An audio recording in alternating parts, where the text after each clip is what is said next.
CDC centre for diseases control and prevention report പ്രകാരം ഇപ്പൊ തന്നെ 50,000-ൽ പരം കുട്ടികൾ ICUയിൽ അഡ്മിറ്റഡ് ആണ്. ഇതിനെല്ലാത്തിനും ഒരേ ഒരു കാരണം, നിന്റെ കമ്പനി ഡിസ്ട്രിബ്യൂട്ട് ചെയ്യുന്ന മെഡിസിൻസ്.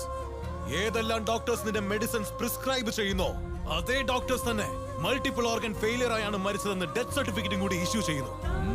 ചെറിയ കുഞ്ഞുങ്ങൾക്ക് കൊടുക്കുന്ന പോളിയോ ഡ്രോപ്സ് മുതൽ മിൽക്ക് പൗഡേഴ്സ് വരെ നീ വെറുതെ വിടുന്നില്ലല്ലോടാ. പാവം, അത് പോയ്സണാന്ന് കുടിക്കുന്ന കുഞ്ഞുങ്ങളോ അത് കൊടുക്കുന്ന അമ്മമാരോ പോലും അറിയുന്നില്ല. മാഫിയ, എല്ലാ അമ്മമാരെയും കണ്ണീരിൽ മുക്കുന്ന medical mafia.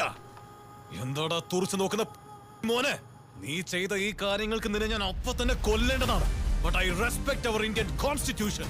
The Customs Act 1962 Section 111 പ്രകാരം നിന്റെ കണ്ടെയ്നർ സീസ് ചെയ്ത് cosmetics and drugs act section 135 പ്രകാരം നിന്നെ കോർട്ടിൽ പ്രൊഡ്യൂസ് ചെയ്ത് 7 വർഷം ജയിലാക്കി നിന്റെ കമ്പനിയെ